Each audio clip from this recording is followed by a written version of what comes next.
അപ്പോൾ നമ്മളിതിൽ shock waves കുറിച്ചാണ് പറയാൻ പോകുന്നത്. അപ്പം ഫസ്റ്റ് ഓഫ് ഓൾ നമ്മൾ പഠിക്കുന്നത് നോർമൽ ഷോക്ക് വേവ്സ് ആയിരിക്കും.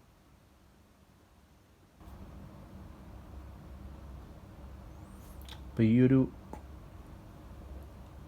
വീഡിയോയിൽ നമ്മൾ ഇതിൻ്റെ പ്രോബ്ലംസ് പെട്ടെന്ന് ചെയ്യാനുള്ളൊരു മാർഗ്ഗമാണ് നമ്മൾ പഠിക്കുന്നത്. പ്രോബ്ലംസ് ഓറിയൻറ്റഡ് ആയിട്ട് ഷോക്കിൻ്റെ പ്രോബ്ലം ചെയ്യാൻ വേണ്ടിയിട്ടുള്ള കുറച്ച് കാര്യങ്ങൾ മാത്രമേ നമ്മളിത് പറഞ്ഞു പോകുന്നുള്ളൂ. പക്ഷേ ഇതിൽ കുറച്ച് നമ്മൾ ജനറലൈസ് ചെയ്ത് കുറച്ച് ആസ്പെക്ട്സ് ഉണ്ട്. അത് ഹ്യൂഗനോട്ട്സ് കർവ് എന്നും പറയുന്നത്, റാങ്ക് ഹ്യൂഗനോട്ട് റിലേഷൻഷിപ്പ്, അങ്ങനെ കുറേ സാധനങ്ങളൊക്കെ ഉണ്ട്. പിന്നെ നോർമൽ ഷോക്ക് എന്താണ് ഫാനും ആൻഡ് റിലേ ലൈൻസ് നമുക്ക് റെപ്രസെൻറ്റേഷൻ ഉണ്ട്. അതൊക്കെ നമ്മൾ അടുത്ത വീഡിയോയിൽ അടുത്തൊരു പാർട്ടായിട്ട് പറയും. ഇതിൽ നമ്മൾ മനസ്സിലാക്കേണ്ടതെന്ന് പറഞ്ഞാൽ നോർമൽ ഷോക്ക് വേവ്സ് എന്ന് പറയുന്നത് ഇതിൻ്റെ പ്രോബ്ലംസ് ചെയ്യാൻ വേണ്ടി ആവശ്യമുള്ള കാര്യങ്ങൾ മാത്രമേ നമ്മൾ പറഞ്ഞു പോകുന്നുള്ളൂ. അപ്പോൾ ഷോക്ക് വേവ്സ് എന്ന് പറഞ്ഞാൽ ആക്ച്വലി അവിടെ രണ്ട് ടൈപ്പ് ഷോക്ക് വേവ്സ് നമുക്ക് പറയാൻ പറ്റും. പല ടൈപ്പുണ്ട്. ഷോക്ക് വേവ്സ് ഉണ്ടാകുന്നതിന് കാര്യം നമ്മളൊരു സ്മൂത്ത് ഇതുവരെ പഠിച്ച, അതായത് ഫാരോ ഫ്ലോയിലും ഐസോട്രോപിക് ഫ്ലോയിലും റെയിലേ ഫ്ലോയിലൊക്കെ ഒരു സ്മൂത്ത് ഫ്ലോ ആണ് നമ്മൾ എന്ത് ചെയ്യുന്നത്, അസ്യൂം ചെയ്തത്. അതേസമയം ഈ ഫ്ലോസിൽ എവിടെയെങ്കിലും ചെറിയ ഒബ്സ്ട്രക്ഷൻസ് ഉണ്ടെങ്കിൽ, അല്ലെങ്കിൽ സഡൻ ഏരിയ ഇൻക്രീസോ ഏരിയ ഡിക്രീസോ ഒക്കെ സംഭവിക്കുകയാണെങ്കിൽ, നമ്മളിപ്പോൾ ഈവൻ ഒരു ഒബ്സ്ട്രക്ഷൻ കൊണ്ട് അവിടെ സംഭവിക്കുകയാണെങ്കിൽ നമുക്കവിടെ ഒരു ഹൈ പ്രഷറൈസ്, പെട്ടെന്നൊരു പ്രഷറൈസ് സംഭവിക്കാം. അല്ലെങ്കിൽ ഏരിയ ഇൻക്രീസാണ് സംഭവിക്കുന്നതെങ്കിൽ ഹൈ പ്രഷർ റിഡക്ഷൻ സംഭവിക്കും. അപ്പോൾ അവിടെ ഒരു പ്രഷർ വേവ് നമ്മുടെ ഫ്ലോക്ക് എഗെയിൻസ്റ്റ് ആയിട്ട് സെറ്റപ്പ് ചെയ്യും. അപ്പോൾ അതിനെയാണ് നമ്മൾ ഷോക്ക് വേവ്സ് എന്ന് പറയുന്നത്. അപ്പോൾ ഷോക്ക് വേവ്സ് എന്ന് പറയുന്നത് actually special kind of pressure waves ആണ്. അപ്പോൾ നോർമലി നമ്മൾ ഈ പ്രഷർ റൈസ് പെട്ടെന്ന് സംഭവിക്കുന്ന പ്രഷർ റൈസിന് കാരണമായിട്ടുള്ള, അല്ലെങ്കിൽ ഒരു ഒബ്സ്ട്രക്ഷൻ കൊണ്ട്, ഒരു ഫ്ലോയുടെ ഇടയ്ക്ക് ഒരു ഒബ്സ്ട്രക്ഷൻ ഇരുന്നുകൊണ്ട് പെട്ടെന്നൊരു പ്രഷർ റൈസ് സംഭവിക്കുന്നു. ആ റൈസ് സംഭവിക്കുന്നതിനെയാണ് നമ്മൾ ആക്ച്വലി ഷോക്ക് വേവ് ആയിട്ട് ട്രീറ്റ് ചെയ്യുന്നത്. അപ്പോൾ ഷോക്ക് വേവ് എന്ന് പറഞ്ഞാൽ ജനറലി നമുക്കിങ്ങനെ പറയാൻ പറ്റും, shock wave is a special kind of pressure wave with a steep pressure rise. പെട്ടെന്നൊരു പ്രഷർ റൈസ് സംഭവിക്കുന്നു ഒരു സ്മൂത്ത് ഫ്ലോയിൽ. അപ്പോൾ നോർമലി നമുക്ക് കൺക്ലൂഡ് ചെയ്യാൻ പറ്റും, പ്രഷർ റൈസ് സംഭവിക്കുന്നതുകൊണ്ട് it is actually known as the compression wave. അതിന് നമ്മളൊരു കംപ്രഷൻ വേവ് എന്ന് വിളിക്കും. ഇപ്പോൾ ഒരു സൂപ്പർസോണിക് ഫ്ലോ ഇങ്ങനെ നടക്കുമ്പോഴത്തേക്ക് ആ സൂപ്പർസോണിക് ഫ്ലോയിൽ ഇടയ്ക്ക് ഒരു കംപ്രഷൻ വേവ്, അല്ലെങ്കിൽ ഒരു പെട്ടെന്നൊരു പ്രഷർ റൈസ് ഉണ്ടാകുന്നു ഡ്യൂ ടു ഒരു ഒബ്സ്ട്രക്ഷൻ്റെ പ്രസൻസ് കൊണ്ടാണെന്നിരിക്കട്ടെ. ആ പെട്ടെന്നുണ്ടാകുന്ന ആ പ്രഷർ റൈസ് കൊണ്ടുണ്ടാകുന്ന ഒരു പ്രഷർ വേവിനെയാണ് നമ്മൾ എന്തെന്ന് വിളിക്കുന്നത്, ഷോക്ക് വേവ് എന്ന് വിളിക്കുന്നത്. അപ്പോൾ ഇതിൻ്റെ ഒരു കാര്യം എന്ന് പറയുന്നത്, ഈ ഷോക്ക് വേവ് ഉണ്ടായിക്കഴിഞ്ഞാൽ ആ ഷോക്ക് വേവിന് ഉണ്ടാക്കുമ്പോഴത്തേക്ക് ആ ഷോക്ക് വേവ് പാസ് ചെയ്ത് പോകുന്ന ഫ്ലൂയിഡ്, അതായത് ഷോക്ക് വേവ് കടന്നു പോകുന്ന ഫ്ലൂയിഡിൻ്റെ പ്രോപ്പർട്ടീസും എന്ത് ചെയ്യും, മാറും. അഥവാ ആ ഷോക്ക് വേവ് ആ കടന്നു പോകുന്ന അല്ലെങ്കിൽ ഫ്ലോ നടക്കുന്ന ഫ്ലൂയിഡ് പ്രോപ്പർട്ടീസിനെ സ്വാധീനിക്കും. അപ്പോൾ അതിലെങ്ങനെയാണ് ഇതിൻ്റെ ക്ലാസിഫിക്കേഷൻ വരുന്നതെന്നൊക്കെ പറയുന്നതിന് മുമ്പ് നമുക്ക് ഷോക്ക് വേവ് ജസ്റ്റ് ഒന്ന് എഴുതി വെക്കാം. ഷോക്ക് വേവ് എന്ന് പറഞ്ഞാൽ എന്താണ്? It is a special kind of pressure wave. ഒരു സ്പെഷ്യൽ കൈൻഡ് പ്രഷർ വേവ് ആണ് with a steep pressure rice.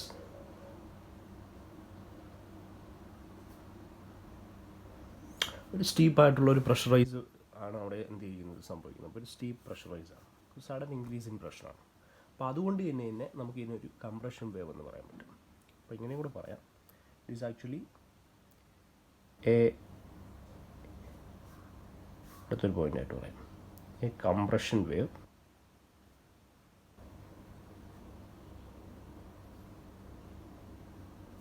ഇതൊരു കംപ്രഷൻ വേവ് ആണ് അല്ലേ. And which is setup in a supersonic flow. അപ്പം it is actually a compression wave front in a supersonic flow.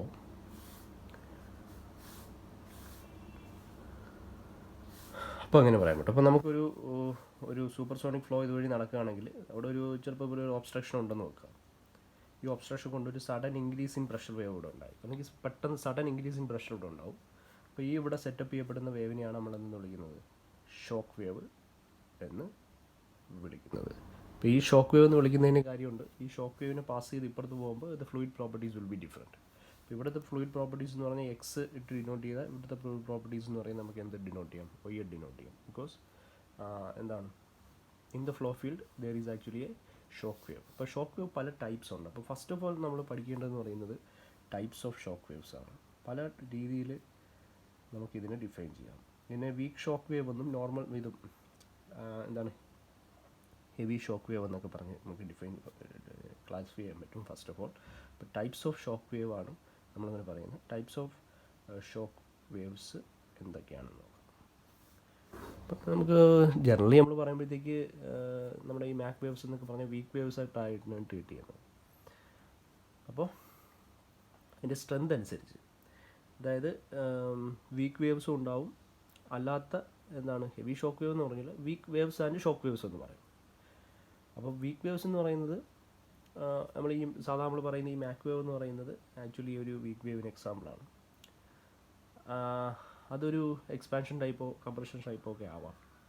അപ്പോൾ അതൊക്കെ അവിടെ നിൽക്കട്ടെ. വീക്ക് വേവ് എന്ന് പറയുന്നത് ഡിഫൈൻ ചെയ്യുന്നതും ഷോക്ക് വേവ് എന്ന് പറഞ്ഞാൽ ഡിഫൈൻ ചെയ്യുന്നതും കംപ്രഷൻ അതിൻ്റെ പ്രഷറിനുണ്ടാകുന്ന ഡിഫറൻസ് അനുസരിച്ച് ജസ്റ്റ് ഒന്ന് പറഞ്ഞാൽ മതി. വളരെ ചെറിയ പ്രഷർ റൈസ് ഒക്കെ ആണെങ്കിൽ നമ്മളത് വീക്ക് വേവ് ആയിട്ട് ട്രീറ്റ് ചെയ്താൽ കളയും. അത് നമുക്ക് വലിയ ചേഞ്ചസ് ഒന്നും ഉണ്ടാക്കുന്നില്ല എന്നുള്ള രീതിയിൽ കളയും. പക്ഷേ പ്രഷർ റൈസ് അല്ലെങ്കിൽ പ്രഷർ റിഡക്ഷൻ എന്ന് പറയുന്നത് കൂടുതലാണെങ്കിൽ അതൊരു ഷോക്ക് വേവ്, അത് കംപ്രഷൻ ആണെങ്കിലേ നമ്മൾ ഷോക്ക് വേവ് എന്ന് പറയത്തുള്ളൂ. അപ്പോൾ നമ്മളൊരു 2 ടൈപ്പ് കോർണേഴ്സ് നമ്മളിവിടെ പറയുകയാണ്. അപ്പോൾ ഫസ്റ്റ് ഓഫ് ഓൾ അതിന് വേണ്ടിയിട്ട് നമ്മൾ പറയുന്ന 2 ടൈപ്പ് ഓഫ് ഷോക്ക് വേവ്സ് എന്ന് പറയുന്നത് ഒന്ന് കംപ്രഷൻ വേവ്, ഒന്നുണ്ട് എക്സ്പാൻഷൻ വേവ്. നമ്മൾ നേരത്തെ പറഞ്ഞില്ലേ ഒരു കംപ്രഷൻ വേവ് എന്ന് പറഞ്ഞാൽ. അപ്പോൾ നമുക്കൊരു ഫ്ലോ നടക്കുകയാണ്. അപ്പോൾ ഇതൊരു ഫ്ലോ ഫീൽഡാണെന്ന് വെക്കുക. അപ്പോൾ ഇതൊരു സർഫസാണ്. ഈ സർഫസ് ചെറുതായിട്ടൊന്ന് ബെൻഡായി ഇവിടെ. ഇവൻ ഏരിയയൊക്കെ സെയിം ആണെങ്കിൽ കൂടി ഇവിടെ നിന്ന് ഇങ്ങനെ ഒരു ഏരിയ, ഇവിടെ നിന്ന് ക്രോസ് സെക്ഷൻ വരയ്ക്കുമ്പോൾ ഇവിടെ നിന്ന് ഇങ്ങനെ ഒരു ഏരിയ ഉണ്ട്. ഞാൻ ഈ ഒരു ഏരിയ ലിമിറ്റ് ചെയ്യുന്നില്ല. അപ്പോൾ പെട്ടെന്ന് ഒരു സർഫസ് ജസ്റ്റ് ഒന്ന് ബെൻഡായി. അപ്പോൾ ഈ ബെൻഡാവുക എന്ന് പറഞ്ഞാൽ ഇവിടെ എന്തുണ്ടായി, ഇവിടെ ഒരു കോൺകേവ് കോർണർ സെറ്റപ്പ് ചെയ്യപ്പെട്ടു. അപ്പോൾ ഈ കോൺകേവ് കോർണർ സെറ്റപ്പ് ചെയ്യപ്പെടുന്നതിൻ്റെ ഉദ്ദേശം എന്ന് പറയുന്നത്, കോൺകേവ് കോർണർ എന്ന് പറയുന്നതിന് ഉണ്ടാവാനുള്ള കാര്യം ഒരു ചെറിയൊരു ഇൻക്ലിനേഷനാണ്. ഇത് വലിയൊരു ഇൻക്ലിനേഷൻ ഒന്നുമില്ല, ചെറുതായിട്ടുള്ളൊരു ചെറിയൊരു inclination. That inclination is actually d theta. അപ്പോൾ ഇതിനെ നമുക്കിങ്ങനെ പറയാൻ പറ്റും, the flow is actually deflected. Flow എന്ന് പറയുന്നത് ഇവിടെ നിന്ന് വന്ന്, അതായത് ഇവിടെ നിന്ന് ഇങ്ങനെ വരുന്ന ഫ്ലോ എന്ന് പറയുന്നത് ഇങ്ങോട്ടേക്ക് എന്ത് ചെയ്യപ്പെടുന്നു, ഡിഫ്ലക്റ്റ് ചെയ്യപ്പെടുന്നു. അപ്പോൾ നമുക്ക് പെട്ടെന്ന് ഇവിടെ ഒരു ഏരിയ റിഡക്ഷൻ പോലെ തോന്നും ഫ്ലോയ്ക്ക്. അതായത് പെട്ടെന്ന് നമ്മളിപ്പോൾ ഇങ്ങനെ ക്രോസ് സെക്ഷൻ ഉണ്ടെങ്കിലും ഇവിടെ നിന്ന് വന്ന് പെട്ടെന്ന് ഇടിക്കുമ്പോഴത്തേക്ക് നമ്മുടെ ഏരിയ ഇങ്ങോട്ടാണ്, ഈ ഒരു ഫ്ലോ ഈ ഡയറക്ഷനായിരുന്നു, ഈ ഡയറക്ഷൻ എന്ത് ചെയ്യപ്പെടുന്നു, ഡീവിയേറ്റ് ചെയ്യപ്പെടുന്നു. ദാറ്റ് മീൻസ് അവിടെ ഒരു കൈനറ്റിക് എനർജി കൺവേർഷൻ അവിടെ വരുന്നുണ്ട്. ഹൈ പ്രഷറൈസ് ഇവിടെ സംഭവിക്കും. അഥവാ ഇവിടെ സംഭവിക്കുന്ന ഒരു വേവ് ഉണ്ട്, അല്ലെങ്കിൽ ഇവിടെ ഒരു വേവ് സെറ്റപ്പ് ചെയ്യും. ഈ വേവിനെയാണ് നമ്മൾ എന്തെന്ന് വിളിക്കുന്നത്, കംപ്രഷൻ വേവ് എന്ന് വിളിക്കുന്നത്. അതായത് കാര്യം എന്താണ്, പെട്ടെന്നുണ്ടാകുന്ന പ്രഷറൈസ് കൊണ്ടുണ്ടാകുന്ന ഒരു വേവാണ്.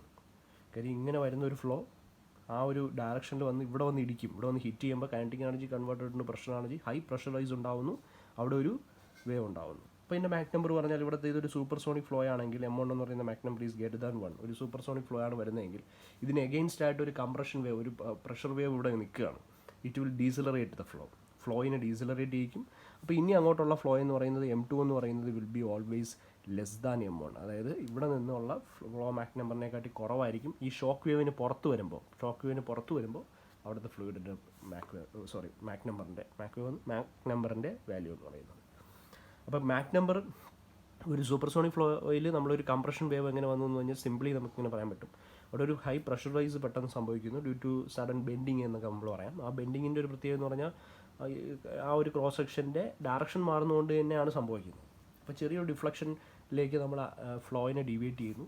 Due to that deflection there will be some pressure wave setup. And ആ പ്രഷർ വേവിനെ ആണ് നമ്മൾ കംപ്രഷൻ വേവ് എന്ന് വിളിക്കുന്നത്. ഇത് പ്രഷർ റിഡക്ഷൻ ഇൻക്രീസിങ് സംഭവിക്കുന്നു, പ്രഷർ ഇൻക്രീസ് സംഭവിക്കുന്നു, അല്ലെങ്കിൽ സ്റ്റീപ്പ് പ്രഷറൈസ് സംഭവിക്കുന്നു. അപ്പോൾ അവിടെ ഒരു കംപ്രഷൻ വേവ്, ഞാനിപ്പോൾ ഈ ഒരു കംപ്രഷൻ വേവ് ഇങ്ങനെ നിൽക്കുന്നു എന്ന് പറയുന്നത്, അത് എൻ്റെ ആംഗിൾ ഓഫ് ഇൻക്ലിനേഷൻ അങ്ങനെയുള്ള കാര്യങ്ങൾ നോക്കണ്ട. ഇവിടെ ഒരു പ്രഷർ വേവ് ഇങ്ങനെ നിൽപ്പുണ്ട്. അപ്പോൾ ഇതേ സാധനം നമുക്ക്, ഇതൊരു കോൺകേവ് കോർണറാണ്. ഇത് ഇങ്ങനെ വന്നിട്ട് ഇങ്ങനെ പോകുന്നത്, ഇങ്ങനെയുള്ളൊരു കോർണറാണ്. ഒരു കോൺവെക്സ് കോർണറാണ് വരുന്നതെങ്കിൽ, അതായത് ഇങ്ങനെ ഒരു ഫ്ലോ ഫീൽഡ് വന്നിട്ട് ഈ ഒരു സ്ഥലത്ത് സംഭവിക്കുന്ന ഒരു പെട്ടെന്നുണ്ടാകുന്ന ഇൻക്രീസാണ് സംഭവിക്കുക. അപ്പോൾ ഒരു ആക്ച്വലി ഇങ്ങനെ വന്നിട്ട് ഇപ്പോൾ ഏരിയ അവൈലബിൾ ഫ്ലോ എന്ന് പറയുമ്പോഴത്തേക്ക് ഇത്തുകൂടി താഴോട്ട് ആണ് ഇത് വരുന്നതെങ്കിൽ ഇവിടെ വരുന്ന കോൺകേവ് കോർണറിന് വരെ നമുക്ക് എന്തെന്ന് പറയാം, കോൺവെക്സ് കോർണർ എന്ന് പറയാം. ഇവിടെ ആക്ച്വലി നമ്മൾ ചിന്തിച്ച് നോക്കിയാൽ മനസ്സിലാവും, കോൺവെക്സ് കോർണർ വരുമ്പോഴത്തേക്ക് അവിടെ ജനറലി പറയുമ്പോൾ ഇവിടുത്തെ മാക് നമ്പർ എന്ന് പറയുന്നത് M1 ആണെന്ന് വെക്കുക, ഗ്രേറ്റർ ദാൻ 1 ആണ്, ഒരു സൂപ്പർസോണിക് ഫ്ലോ വരുന്നു. പെട്ടെന്നൊരു ഏരിയ അവൈലബിൾ ഫ്ലോ കൂടുതലായിട്ട് തോന്നും ഫ്ലോയ്ക്ക്, അതായത് ഇവിടെ നിന്ന് താഴോട്ട് അല്ലേ. അപ്പോൾ നമ്മുടെ പൊട്ടൻഷ്യൽ ഹെഡിനുണ്ടാകുന്ന ഡ്രോപ്പിംഗ് ആണ് പൊട്ടൻഷ്യൽ എനർജി എന്ന് പറയുന്നത്, അല്ലെങ്കിൽ പൊട്ടൻഷ്യൽ ഹെഡിന് ഒരു ചെറിയൊരു ഇത് സംഭവിക്കും. ഓക്കെ, അപ്പോൾ അവിടെ സംഭവിക്കുന്നതെന്ന് പറഞ്ഞാൽ ഇവിടെ ഒരു പ്രഷർ റിഡക്ഷനാണ് സംഭവിക്കുന്നത്. ഇവിടെ ഏരിയ അവൈലബിൾ ഫ്ലോ കൂടുതലുണ്ടെന്നുള്ള സങ്കല്പം. അപ്പോൾ ഇവിടെ പ്രഷർ റിഡക്ഷനാണ് സംഭവിക്കുന്നത്. അപ്പോൾ അവിടെ ഒരു വേവ് ഉണ്ടാകും, പക്ഷേ പ്രഷർ റിഡക്ഷനാണ് സംഭവിക്കുന്നത്. പ്രഷർ റൈസിന് പകരം പ്രഷർ ഡിക്രീസ് ആയതുകൊണ്ട് അതിനെ നമ്മൾ വിളിക്കുന്ന പേര് എക്സ്പാൻഷൻ വേവ് എന്നാണ് നമ്മൾ വിളിക്കുന്നത്. ഈ എക്സ്പാൻഷൻ വേവിനെ നോർമലി നമ്മൾ ഷോക്ക് വേവ് ആയിട്ട് ട്രീറ്റ് ചെയ്യാറില്ല. അപ്പോൾ അതുകൊണ്ട് M2 എന്ന് പറയുന്ന മാക് നമ്പർ എന്ന് പറയുന്നത്, ഇവിടെ മാക് നമ്പർ കുറയാണ് ചെയ്തത്. ഇവിടുത്തെ ആഫ്റ്റർ ഷോക്ക് പാസ് ചെയ്ത് കഴിഞ്ഞതിന് ശേഷം ഇവിടെ മാക് നമ്പർ എന്ന് പറയുന്നത് കുറയാണ് ചെയ്തത്. പക്ഷേ ഇവിടുത്തെ മാക് നമ്പർ എന്ത് ചെയ്യും, M2 എന്ന് പറയുന്നത് will be greater than M1. ഈ M1 എന്ന് പറയുന്ന മാക് നമ്പറിനെക്കാട്ടി കൂടുതലായിരിക്കും ഇവിടുത്തെ മാക് നമ്പർ എന്ന് പറയുന്നത്, ഇങ്ങോട്ടുള്ള ഇനി അടുത്ത ഫ്ലോയുടെ മാക് നമ്പർ. നമുക്ക് 2 ടൈപ്പ് ഷോക്ക് വേവ്സ് പറയാം. അപ്പോൾ ഫസ്റ്റ് ഓഫ് ഓൾ എന്ന് പറയുന്നത് ഇമ്പോർട്ടൻ്റ് ആണ്, കംപ്രഷൻ ഷോക്ക് വേവും അല്ലെങ്കിൽ കംപ്രഷൻ വേവ്, അത് നോർമലി ഷോക്ക് വേവ് നമ്മൾ പറയും. എക്സ്പാൻഷൻ വേവ്, ഒരു കാര്യം കൂടെ ആലോചിക്കുക, സൂപ്പർസോണിക് ഫ്ലോയിൽ എക്സ്പാൻഷൻ വേവ് എന്ന് പറയുന്ന സാധനം അവിടെ പോസിബിൾ അല്ല. ഇതൊരു അഡയബാറ്റിക് പ്രോസസ്സാണ് ഈ ഒരു സമയത്ത് നടക്കുന്നത്. ഈ അഡയബാറ്റിക് പ്രോസസ്സിൽ ഡിക്രീസ് ഇൻ എൻട്രോപ്പി പോസിബിളാണ്, പക്ഷേ അത് സെക്കൻഡ് ലായുടെ വയലേഷനാണ്. Therefore actually expansion shock wave is not possible in the case of എന്താണ് നമുക്കൊരു ഒരു സൂപ്പർസോണിക് ഫ്ലോയിൽ. നമ്മൾ ഓൾറെഡി അവിടെ ഒരു കംപ്രഷൻ വേവിൻ്റെ കാര്യം മാത്രമേ നമ്മളോട് ഡിസ്കസ് ചെയ്യുന്നുള്ളൂ, അല്ലെങ്കിൽ അത് മാത്രമേ പോസിബിൾ ആയിട്ടുള്ളൂ. ഒരു റിവേഴ്സിബിൾ പ്രോസസ്സാണ് compression wave. Sudden increase in പ്രഷറാണ്. അപ്പം ഇവിടെ ഒരു ഇക്വിലിബ്രിയം പ്രശ്നം വരും. അതായത് സഡൻ ഇൻക്രീസ് ഇൻ പ്രഷർ ആകുമ്പോൾ ടെമ്പറേച്ചറും വേരി, ഇൻറ്റേർണൽ എനർജി ചേഞ്ച് വരാം, ഹീറ്റ് ജനറേഷൻ ഉണ്ടാവാം. ഈ ജനറേഷൻ ഉദ്ദേശിച്ച് ഹീറ്റ് എനർജി പ്രൊഡ്യൂസ് ചെയ്യപ്പെടാം. ആ എനർജി കൺവേർഷൻ കൊണ്ട് ഹീറ്റ് പ്രൊഡ്യൂസ് ചെയ്യപ്പെടാം, ഹീറ്റ് എനർജി ഉണ്ടാവാം. അപ്പോൾ ഹീറ്റ് എനർജി എന്ന് പറയുന്നത് അതിൻ്റെ ഇൻറ്റേർണൽ എനർജി അല്ലെങ്കിൽ ടെമ്പറേച്ചറിനെ വേരി ചെയ്യും. That means equilibrium will be disturbed at that point. അതുകൊണ്ട് നമുക്ക് അവിടെ എന്ത് പറയാൻ പറ്റും, ഒരു ഇറിവേഴ്സിബിൾ പ്രോസസ്സാണ്. ദെർഫോർ എന്താണ് ഇവിടുത്തെ ആ എൻട്രോപ്പി ഡിക്രീസ് പ്രശ്നമില്ല. അപ്പോൾ അതിൻ്റെ ഒരു കണ്ടീഷനാണ്. അപ്പോൾ compression shock wave, expansion shock wave കാര്യം. ഇനി ആക്ച്വലി അവിടെ എന്താണ്, അപ്പോൾ ഈ ഒരു സംഭവമാണ്. അപ്പോൾ അവിടെ ഒരു സബ്സോണിക്കിൽ നിന്ന് സൂപ്പർസോണിക് ഫ്ലോയിനെ നമുക്ക് വേണമെങ്കിൽ സബ്സോണിക് ഫ്ലോയിലേക്ക് കൺവേർട്ട് ചെയ്യാന്ന് പറയുന്ന സാധനമൊക്കെ നമ്മളിവിടെ പറഞ്ഞതാണ്. അപ്പോൾ ഇനി അടുത്തതായിട്ട് പറയാനുള്ളതെന്ന് പറഞ്ഞാൽ, അപ്പോൾ ഇത് 2 ടൈപ്പ് ഉണ്ട്. ഇപ്പോൾ കംപ്രഷൻ വേവ് ഉണ്ട്, എക്സ്പാൻഷൻ ഷോക്ക് വേവ് ഉണ്ട്. ഇനി ഇത് വേറൊരു രീതിയിൽ ഇതിനെ ക്ലാസിഫൈ ചെയ്യാൻ പോവാണ്. വേറെ രണ്ടാമത്തെ രീതി എന്ന് പറയുന്നത് ഷോക്ക് വേവിനെ നമുക്ക് എന്തെന്ന് പറയാൻ പറ്റുമെന്നറിയാം, സെക്കൻഡ് ക്ലാസിഫിക്കേഷൻ. അപ്പോൾ ഇത് ഞാനിവിടെ ഫസ്റ്റ് എന്ന് പറഞ്ഞു. രണ്ടാമത്തെ ക്ലാസിഫിക്കേഷൻ എന്ന് പറയുന്നത് അതാണ് നമ്മൾ പറയുന്നത്, നോർമൽ ഷോക്ക് വേവ് ഉണ്ട്, ഒബ്ലിക് ഷോക്ക് വേവ് ഉണ്ട്. അപ്പോൾ രണ്ടാമതെന്ന് പറയുന്നത് നോർമൽ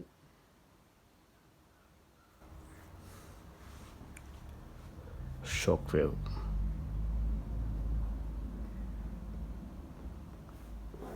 അപ്പോൾ നോർമൽ ഷോക്ക് വേവ് എന്ന് പറഞ്ഞാൽ എന്താണ്? അപ്പോൾ നമ്മളൊരു ഷോക്ക് വേവ് എടുക്കുമ്പോഴത്തേക്ക് നമ്മളൊരു ഫ്ലോ ഇങ്ങനെ ഈ ഒരു ഡയറക്ഷനിൽ ഫ്ലോ ചെയ്തുകൊണ്ടിരിക്കുകയാണ്. ആ ഡയറക്ഷന് പെർപെൻഡിക്കുലറായിട്ടാണ് നമ്മളൊരു ഷോക്ക് വേവ് ഉണ്ടാകുന്നതെങ്കിൽ അല്ലെങ്കിൽ സെറ്റപ്പ് ചെയ്യുന്നതെങ്കിൽ അതിനെ നമ്മൾ നോർമൽ ഷോക്ക് വേവ് എന്ന് വിളിക്കും. ഇനി ഒബ്ലീക്ക് ഷോക്ക് വേവ് എന്ന് പറഞ്ഞാൽ എന്താണ്?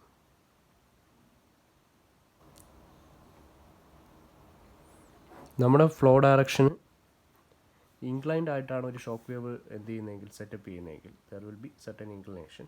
ഇപ്പോൾ നമ്മളിപ്പോൾ ഒരു ഇപ്പോൾ ഇവിടെ പറഞ്ഞ പോലെ ഇവിടെ നമ്മൾ 2 ദിവസം കാണിച്ചത് ഒരു ഒബ്ലീക്ക് ഷോക്ക് വേവ് ആണ്. ഇപ്പോൾ ഫ്ലോ ഡയറക്ഷനായിട്ട് കമ്പയർ ചെയ്യുമ്പോൾ there will B an inclination, ഇവിടെ ഒരു ഷോക്ക് വേവ് ഉണ്ടാകുന്നു. അപ്പോൾ ഈ ഷോക്ക് വേവിനെ നമ്മൾ എന്തെന്ന് വിളിക്കും, ഒബ്ലീക്ക് ഷോക്ക് വേവ് എന്ന് വിളിക്കും. അപ്പോൾ വളരെ ഇമ്പോർട്ടൻ്റ് ആയിട്ടുള്ളൊരു കാര്യമാണ്. അപ്പോൾ നോർമൽ ഷോക്ക് വേവ് എന്ന് പറയുന്നത് നമുക്ക് ആംഗുലാർ പൊസിഷൻ വെച്ചിട്ടാണ് നമ്മൾ 2 ക്ലാസിഫിക്കേഷൻ ആക്കുന്നത് ഷോക്ക് വേവിനെ. അപ്പം ഷോക്ക് വേവ് എന്ന് പറയുന്നത് if get positioned at right angles to the flow direction, it is known as the normal shock wave. അതേസമയം when it get positioned at a particular angle to the flow direction, നമ്മൾ flow ഡയറക്ഷനുമായിട്ട് compare ചെയ്യുമ്പോൾ ഒരു ആംഗിളിലാണ് setup ചെയ്യുന്നതെങ്കിൽ, ഒരു correct perpendicular ആയിട്ടാണ് setup ചെയ്യുന്നതെങ്കിൽ it will be called as normal shock wave. If it is set up at a particular angle with the flow direction, then it is known as the oblique shock wave. അപ്പോൾ normal shock wave നമ്മൾ ആദ്യം പഠിക്കും, പിന്നെ oblique shock വേവിൻ്റെ problems പഠിക്കും. Okay, അപ്പം നമ്മൾ normal shock wave 1 dimensional ഫ്ലോയിൽ നമ്മൾ ഇക്വേഷൻസ് ഒക്കെ വെച്ചിട്ട് നമ്മൾ ഒബ്ലിക്സും എന്താണ് ഇക്വേഷൻ പക്ഷേ ഒരു 2 ഡയമെൻഷണൽ അനാലിസിസ് ആവശ്യമാണ് ഒബ്ലിക് ഷോക്ക് വേവ്.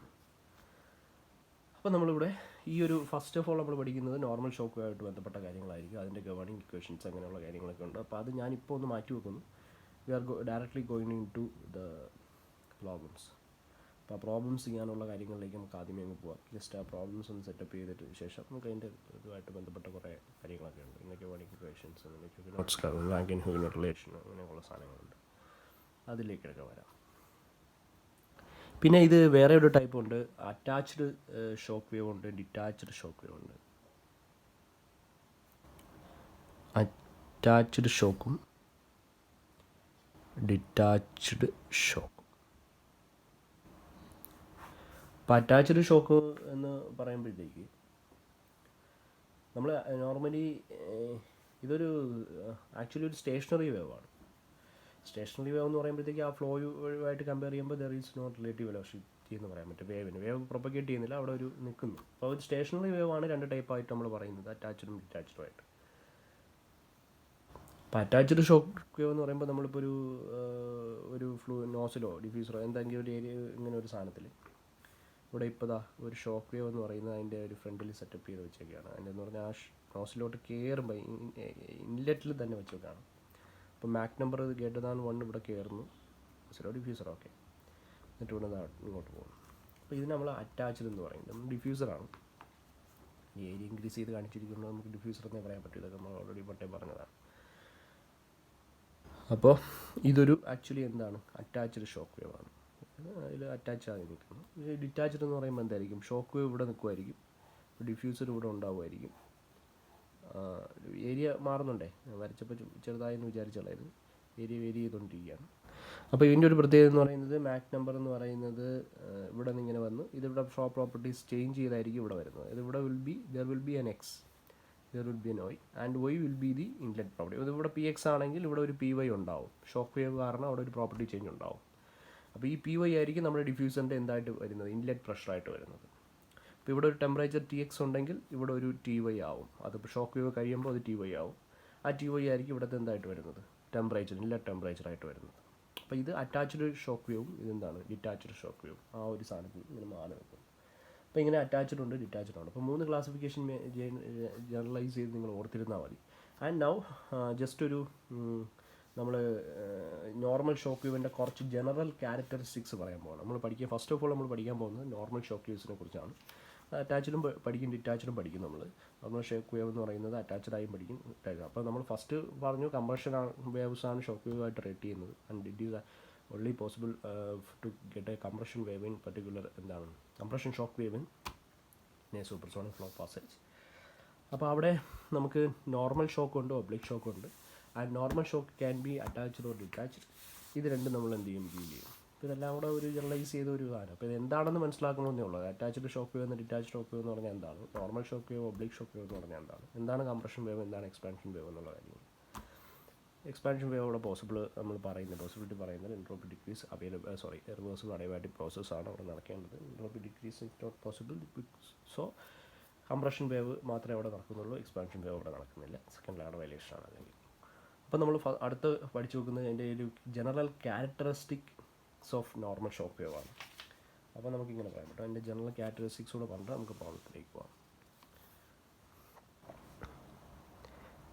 ജനറൽ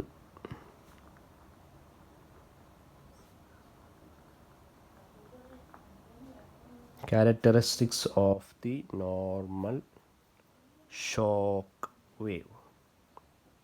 അപ്പോൾ നമ്മൾ നോർമൽ ഷോക്കിനെ കുറിച്ചാണ് പഠിക്കുന്നത് എന്നുള്ളത് ബോധം വേണം. അപ്പോൾ ഒന്നാമത്തെ കാര്യം എന്ന് പറയുന്നത് ഷോക്ക് വേവ് എന്ന് പറയുന്നത് എന്തായിരിക്കും, perpendicular to the flow stream lines എന്ന് പറയുന്നത് എന്താണ്, ദ ഷോക്ക് വേവ്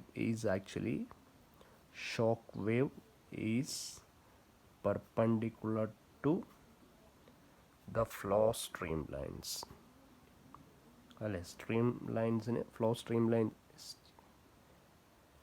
ലൈൻസിന് എന്താണ്, പെർപെൻഡിക്കുലർ ആണ്. നെക്സ്റ്റ് രണ്ടാമത്തെ ക്യാരക്ടറിസ്റ്റിക്സ് എന്ന് പറയുന്നത് ഇതിൽ ആലോചിക്കേണ്ടതെന്ന് പറയുന്നത് ഒരു കോൺസ്റ്റൻ്റ് ഏരിയയിലാണ് നടക്കുന്നത്. നമ്മളിപ്പോൾ ഏരിയ വേരിയിങ് ആണെങ്കിൽ കൂടി, ഇപ്പോൾ ഡിഫ്യൂസർ നോസിലൊക്കെ ആണെങ്കിൽ ആ ഒരു ഷോക്ക് വേവ് എന്ന് പറയുന്നത് ഒരു ഏരിയ ഒക്യുപ്പൈ ചെയ്യുന്നില്ല, അത്രയ്ക്ക് തിന്നാണെന്നുള്ള കൺസെപ്റ്റാണ്. അപ്പോൾ നമ്മൾ രണ്ടാമത് പറയേണ്ടതെന്ന് പറഞ്ഞാൽ shock is so thin, that it can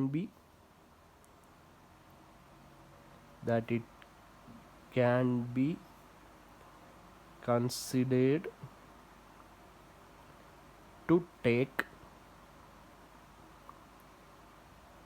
place at a constant area. ഒരു കോൺസ്റ്റൻറ്റ് ഏരിയയിലാണ് അത് ടേക്ക് പ്ലേസ് ചെയ്യുന്നത് എന്നുള്ളതാണ് നമ്മൾ ഇതിൻ്റെ കാര്യം പറയുന്നത്. ഇനി അടുത്തതെന്ന് പറയുന്നത് ഇതിൻ്റെ ബൗണ്ടറി സർഫസ് ഉണ്ടല്ലോ, നമ്മളെ ഷോക്കിൻ്റെ boundary surface. The boundary surface of a stream tube എന്ന് പറഞ്ഞാൽ നമ്മുടെ ഫ്ലോ നടക്കുന്ന ട്യൂബ് എന്ന് പറയുന്നത്, ഇതിൻ്റെ ബൗണ്ടറി സർഫസ് എന്ന് പറയുന്നത് is away from solid boundary. അതായത് സ്ട്രീം ട്യൂബ് എന്ന് ഉദ്ദേശിച്ച് നമ്മൾ ഒരു ഫ്ലോ റെപ്രസെൻറ്റ് ചെയ്യാൻ വേണ്ടി സ്ട്രീം ലൈൻസ് വരയ്ക്കത്തില്ലേ, ആ സ്ട്രീം ലൈൻസ് കണ്ടെയ്ൻ ചെയ്യുന്ന സ്ട്രീം ട്യൂബ് എന്ന് പറയുന്നത് it is away from the real boundary and hence the flow is considered to be frictionless. Flow എന്ന് പറയുന്നത് എന്താണ്, ഫ്രിക്ഷൻലെസ് ആയിട്ടാണ് കൺസിഡർ ചെയ്യുന്നത്. അപ്പോൾ നമ്മളൊരു ഇതുണ്ടെങ്കിൽ നമ്മളിവിടെ സ്ട്രീം ട്യൂബ്, അതായത് ഇവിടെ സ്ട്രീം ലൈൻസ് നമുക്ക് വരയ്ക്കാം. ഈ സ്ട്രീം ലൈൻസ് എന്ന് പറയുന്ന ഇത് എന്താണ്, എവേ ഫ്രം ദാറ്റ് ബൗണ്ടറിയാണ്. That means it did not affect the friction of that boundary. അപ്പോൾ അത് ഒരു കൺസെപ്റ്റാണ്. അപ്പോൾ ഫ്രിക്ഷൻ നമുക്ക് അവിടെ കൺസിഡർ ചെയ്യേണ്ട കാര്യമില്ല. സിംപ്ലി പറഞ്ഞാൽ നമ്മൾ ഈ ഒരു ഷോക്ക് വേവിൻ്റെ analysis friction is assumed to be friction effect നമ്മൾ കൺസിഡർ ചെയ്യുന്നില്ല.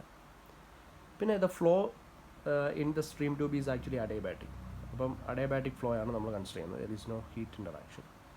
ദ ഫ്ലോ, അതായത് ഷോക്ക് വേവ് സെറ്റപ്പ് ചെയ്യുന്ന സമയത്ത് ഫ്ലോ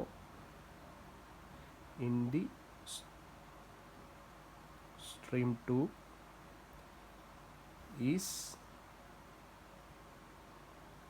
അഡയബാറ്റിക് എന്ന് പറഞ്ഞാൽ അവിടെ ചിലപ്പോൾ ആക്ച്വലി അവിടെ ഹീറ്റ് ഇൻട്രാക്ഷൻസ് അവിടെ പുറത്തുനിന്നുള്ളതില്ല.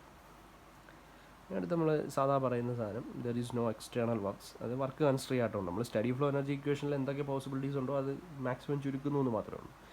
There is no external work. And the last one, body forces are negligible.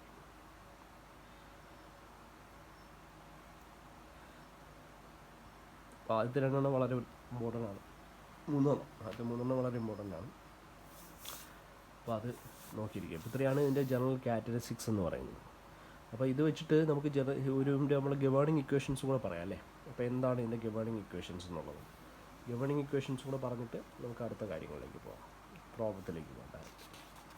അപ്പോൾ അടുത്തത് നമുക്ക് ഇതിൻ്റെ ഗവേണിംഗ് ഇക്വേഷൻസ് ഏതൊക്കെയാണെന്നുള്ളതാണ് ഈ ഒരു ഷോക്ക് വേവിൻ്റെ അനാലിസിസിൽ. ഓക്കെ, നമ്മളെല്ലാത്തിലും ഇങ്ങനെയല്ലേ ഈ ഒരു ഫ്ലോയിലല്ലേ പോകുന്നത്. അപ്പോൾ ഇതിൽ ഗവേണിംഗ് ഇക്വേഷൻസ് നോക്കാം. അപ്പോൾ ഫസ്റ്റ് നമുക്കിപ്പോൾ ഇവിടെ ഒരു എന്ത് നോക്കാം, ഒരു ഡക്റ്റുണ്ട്. അപ്പോൾ ഈ ഡക്റ്റിൽ ഒരു നോർമൽ ഷോക്ക് വേവ് ഇവിടെ ഇങ്ങനെ ഇരിക്കുകയാണ്. കാരണം ഇവിടെയാണ് ഇപ്പോൾ നോർമൽ ഷോക്ക് വേവ് നിൽക്കുന്നത്. ഇതാണ് നോർമൽ ഷോക്ക് വേവ് നോക്കുക. അപ്പോൾ ഇവിടെ ഒരു മാസ് ഫ്ലോ റേറ്റ് ഉണ്ട്. അപ്പോൾ ഈ മാസ് ഫ്ലോ റേറ്റിന് പെർപെൻഡിക്കുലർ ആയിട്ടാണ് ഇത് നിൽക്കുന്നുള്ളത് കൊണ്ട് മാസ് ഫ്ലോ റേറ്റ് കോൺസ്റ്റൻ്റ് ആണ്. അതിനെ നമ്മൾ എന്തെന്ന് വിളിക്കും? നോർമൽ ഷോക്ക് വേവ് എന്ന് വിളിക്കും. പിന്നെ ഒന്ന് ജസ്റ്റ് സൂം ചെയ്ത് വരച്ചാൽ ഇവിടെ ഒരു ബൗണ്ടറി സർഫസ് കാണും. ആ ബൗണ്ടറി സർഫസിൽ നിന്ന് ഡിറ്റാച്ച്ഡ് ആയിട്ടായിരിക്കും നമ്മുടെ എന്ത് നിൽക്കുന്നത്, ഷോക്ക് വേവ് നിൽക്കുന്നത്. നമ്മുടെ ഷോക്ക് വേവ് ആണ് ഈ സാധനം.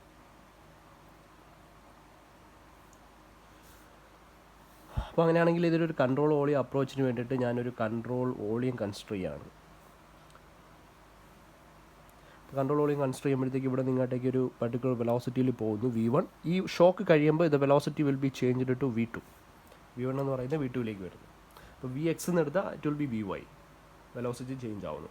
That means here it is Mach number is M1, here the Mach number becomes M2. Mach number M2 ആവും. വെലോസിറ്റി ചേഞ്ച് ചെയ്യുന്ന of course Mach number will be change. Mx ആണെങ്കിൽ ഇവിടെ My ആവും. കാര്യം ഞാൻ XY പറയുന്നതിന് കാര്യം നിങ്ങളുടെ ഡേറ്റാ ബുക്കിൽ അങ്ങനെയാണ് കൊടുത്തേക്കുന്നത്. And the properties like pressure P1 ഇവിടെയാണെങ്കിൽ ഇവിടെ P2 ആവും. ടെമ്പറേച്ചർ T1 ഇവിടെയാണെങ്കിൽ ഇവിടെ T2 ആവും. here, and here the stagnation pressure will be B02. അപ്പോൾ T1 T2 ഉണ്ട് അതിൻ്റെ കറസ്പോണ്ടിങ് ആയിട്ട്. അപ്പോൾ ഇതിൻ്റെ mass flow first governing equation നമ്മൾ മാസ് ഫ്ലോ റേറ്റ് ഇക്വേഷൻ ആണ് അല്ലേ, അല്ലെങ്കിൽ കണ്ടിന്യൂറ്റി ഇക്വേഷൻ ആണ്. നമ്മൾ ഡിഫൈൻ ചെയ്യുന്നതിൻ്റെ ഗവേണിംഗ് ഇക്വേഷൻ എന്ന് പറയുന്നത് എല്ലാത്തിലും പറഞ്ഞ പോലെ കണ്ടിന്യൂറ്റി ഇക്വേഷൻ ആണ്. It will be like m dot is equal to ρ1 a1 v1, it will be constant, ρ2 a2 v2, and it is actually a constant. Area എന്ന് പറയുന്നത് നോർമലി നമ്മൾ എന്ത് ചെയ്യുന്നു, ഈക്വൽ ആണെന്ന് പറയുന്നതുകൊണ്ട് a1 can be equal to a2 which is equal to a നമുക്ക് പറയാൻ പറ്റും. ഏരിയ അവിടെ വലിയ ഏരിയ നമ്മൾ അസംഷനിൽ പറഞ്ഞു, അവിടെ ഏരിയ വലുതായിട്ട് മാറുന്നില്ല, അത്രയ്ക്ക് തിന്നാണിത് എന്നുള്ള concept.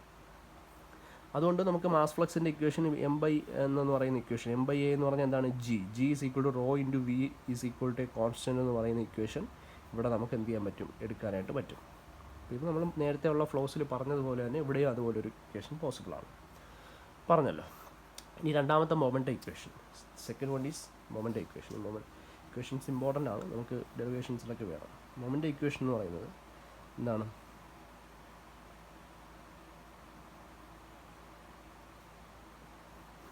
Sigma F is equal to momentum out minus mass into velocity, momentum in. ഇതാണ് നമ്മുടെ മൊമെൻറ്റം ഇക്വേഷൻ എന്ന് നമുക്കറിയാം. അപ്പോൾ നമുക്കിവിടെ പ്രഷർ, ഇത് നെറ്റ് ഫോഴ്സ് എന്ന് പറഞ്ഞാൽ പ്രഷർ ഫോഴ്സാണ്. അത് പ്രഷർ ഇവിടെ P1 ഇൻറ്റു ഇവിടുത്തെ ഏരിയ A1 എന്ന് ഇവിടുത്തെ P1 ഇൻറ്റു A2 എന്ന് എടുത്തു കഴിഞ്ഞാൽ ഇതിൻ്റെ net pressure force will be equal to, നമുക്കിങ്ങനെ പറയാൻ പറ്റും, P1 A1 minus P2 A2. അത് പ്രശ്നമില്ലല്ലോ, അത് ഇവിടെ ഇങ്ങോട്ടേക്ക് പ്രഷർ ഫോഴ്സ് എന്ന് പറയുന്നത് P1 A1 ആക്ട് ചെയ്യുക, അത് ഇങ്ങോട്ടേക്കായിരിക്കും. ഇവിടുത്തെ പ്രഷർ ഫോഴ്സ് എന്ന് പറഞ്ഞാൽ ഇവിടുത്തെ പ്രഷറിൻ്റെ അവിടുത്തെ area, that is P2 A2. A1 A2 equal ആണെങ്കിൽ കൂടി അപ്പോൾ നമ്മൾ ജനറലൈസ് ചെയ്ത് P1 A1 minus P2 A2 എന്ന് എഴുതാം, വിച്ച് ഈസ് ഈക്വൽ ടു എന്താണ്, മൊമെൻ്റ് ഔട്ടും മൊമെൻ്റ് എന്നും. മാസ് ഫ്ലോ റേറ്റിലാണ് നമ്മൾ പറയുന്നത്. മൊമെൻ്റ് ഔട്ടും മൊമെൻ്റ് എന്നും പറയുമ്പോൾ മാസ് ഫ്ലോ റേറ്റ് എന്ന് പറയുന്നത്, മാസ് എന്ന് പറയുന്നത് റോ എ വി ആണ്. റോ എ വി പറയുമ്പോൾ എന്താണ്, മൊമെൻ്റ് ഔട്ട് എന്ന് പറഞ്ഞാൽ ρ2, പുറത്തുള്ള ഡെൻസിറ്റി ρ2, ഏരിയ A2, വെലോസിറ്റി എന്ന് പറയുന്നത് rho A V V2, and into moment mass into velocity ആണ്. അപ്പോൾ വെലോസിറ്റി, പുറത്തെ വെലോസിറ്റി v ഇൻറ്റു ഒരു v കൂടെ വരും, അപ്പോൾ v² എന്ന് വരും, ρ2 A2 V2 സ്ക്വയർ മൈനസ്. ഇതേപോലെ ഇവിടെ റോ എ വി മാസ് എന്ന് പറയുന്നത് ρ1, അവിടുത്തെ ഏരിയ A1, അവിടുത്തെ എന്താണ് വെലോസിറ്റി V1, അപ്പോൾ മാസമായി m ഇൻറ്റു v ചെയ്യുമ്പോൾ അവിടെ V1 തന്നെയാണ്, അപ്പോൾ v1 സ്ക്വയർ എന്ന് വരും. ഓക്കെ, ഇനി എ എടുത്ത് കളയാവുന്നേ ഉള്ളൂ അല്ലേ. അപ്പോൾ എ എടുത്ത് കളഞ്ഞു കഴിഞ്ഞാൽ A1 നമുക്കറിയാം, A1 is equal to assumption വെച്ചിട്ട് A1 is equal to A2 is equal to A. അപ്പോൾ അങ്ങനെയാണെങ്കിൽ ഇതെല്ലാം A1 A2 എല്ലാം വെട്ടിക്കളയാം. അപ്പോൾ അവിടെ നമുക്ക് എന്ത് വരും, P1 ഇതും കൂടി ഇപ്പുറത്ത് കൊണ്ടുവന്നാൽ plus ρ1 V1 square is equal to P2 അങ്ങ് അപ്പുറത്ത് കൊണ്ടുവന്നു പ്ലസ് ρ2 V2 സ്ക്വയർ എന്ന് പറഞ്ഞിട്ടും, അതായത് ഇത് രണ്ടും കോൺസ്റ്റൻ്റ് ആണെന്ന് കിട്ടിയില്ലേ. അതായത് ഇതിൻ്റെ sum pressure plus rho V square എന്ന് പറയുന്നത് കോൺസ്റ്റൻ്റ് ആണെന്ന് കിട്ടി, ദാറ്റ് ബി എ കോൺസ്റ്റൻറ്റ്. അപ്പോൾ രണ്ടാമത്തെ ഗവേണിംഗ് ഇക്വേഷനാണ്. നമ്മൾ മൊമെൻ്റ് ഇക്വേഷനിൽ നിന്ന് ഈ ഒരു രീതിയിൽ ആക്കി വെച്ചു. This is actually the second governing equation which can be used for analysis of a normal shock wave. ഇനി അടുത്ത of course our steady flow energy equation അല്ലേ. സ്റ്റഡി ഫ്ലോ എനർജി ഇക്വേഷൻ എന്ന് പറയുന്നത് മൂന്നാമത്തത് steady flow energy equation, and this will be like h1 plus v1 square by 2 is equal to h2 plus v2 square by 2 which will be equal to, നമ്മൾ stagnation പറഞ്ഞാൽ h0 എന്ന് പറയും, അത് constant ആണെന്ന് പറയും. ഇതിന് കൂടുതൽ പറയാനൊന്നുമില്ല. എച്ചിൻ്റെ സ്ഥലത്ത് വേണമെങ്കിൽ നമുക്ക് എന്ത് കൊടുക്കാം, u പ്ലസ് പി വി എന്ന് കൊടുക്കാം, വേറെ U is the internal energy, P pressure, V volume. അപ്പോൾ അത് ഇത്രയും കാര്യങ്ങളാണ്. ഓക്കെ, അപ്പോൾ ഇത്രയും കാര്യങ്ങളാണ് മൂന്ന് ഗവേണിംഗ് ഇക്വേഷൻസ് ആയിട്ട് നമ്മളിവിടെ എന്ത് ചെയ്യുന്നത്, ഇതിൻ്റെ അനാലിസിസിൽ ഉപയോഗിക്കുന്നത്. അപ്പോൾ ഈ ഒരു റിലേഷൻഷിപ്പ് ഞാൻ പറഞ്ഞു വെക്കാൻ കാര്യം, ഇത് വെച്ചിട്ടാണ് നമ്മൾ ഹ്യൂഗനോട്ട്സ് കർവ് എന്ന് പറയുന്ന ഒരു സാധനം അടുത്തതായിട്ട് പഠിക്കുന്നത്. ഫസ്റ്റ് അടുത്ത വീഡിയോയിൽ നമ്മൾ നേരെ ഇതിൻ്റെ പ്രോബ്ലം ചെയ്യുന്നതിലേക്ക് പോവുകയാണ്. ജസ്റ്റ് ആ പ്രോബ്ലം കൂടെ പഠിച്ചതിന് ശേഷം നമുക്ക് ഇതിൻ്റെ കുറച്ച് ഡെറിവേഷൻസ് ഉണ്ട്, വലിയ കുറേ ഡെറിവേഷൻസ് ഉണ്ട്, അതിലേക്ക് വരാം. ഹ്യൂഗനോട്ട്സ് റിലേഷനും ഹ്യൂഗനോട്ട്സ് കർവൊക്കെ വളരെ ഇമ്പോർട്ടൻ്റ് ആണ്. അപ്പോൾ അടുത്ത ഇത്രയും കാര്യങ്ങൾ ഒരു ഇൻട്രൊഡക്ഷനായിട്ട് പഠിച്ചു വെക്കുക. ആൻഡ് അടുത്ത വീഡിയോ നമ്മുടെ പ്രോബ്ലം ആയിരിക്കും. കാര്യം പ്രോബ്ലമാണ് നമുക്ക്, കാര്യം ഷോക്കിൻ്റെ പ്രോബ്ലം കിട്ടുന്നതാണ്. അപ്പോൾ ഷോക്കിൻ്റെ പ്രോബ്ലം നമുക്ക് ചെയ്തതിന് ശേഷം ഡെറിവേഷൻ ഇമ്പോർട്ടൻ്റ് ആണ്, നമ്മൾ ആ ഡെറിവേഷനിലേക്ക് വരാം. അപ്പോൾ അതാണ് സംഭവം. അപ്പോൾ ഇത്രയും കാര്യങ്ങൾ നോക്കുക. ഇത് വലിയ ഡീറ്റെയിൽ ആയിട്ട് പറഞ്ഞതല്ല, ഞാൻ പറഞ്ഞത് അത് ജസ്റ്റ് നിങ്ങൾക്കൊരു യൂണിവേഴ്സിറ്റി എക്സാമിന് ജസ്റ്റ് പ്രോബ്ലം അറ്റൻഡ് ചെയ്യാൻ പറ്റണം എന്നുള്ളൊരു ഉദ്ദേശത്തിലാണ്. അല്ലാതെ വളരെ ഡീപ്പായിട്ടോ കാര്യങ്ങൾ എന്താണെന്നോ എന്തുകൊണ്ടാണ് ഇങ്ങനെ എന്നൊക്കെ ഉള്ളത് നമ്മൾ കൂടുതൽ എക്സ്പ്ലെയിൻ ചെയ്തിട്ടില്ല. ജസ്റ്റ് ഇതിൻ്റെ ഒരു കേസ് പഠിച്ചു വെക്കുക മാത്രമേ നമ്മൾ ചെയ്തു.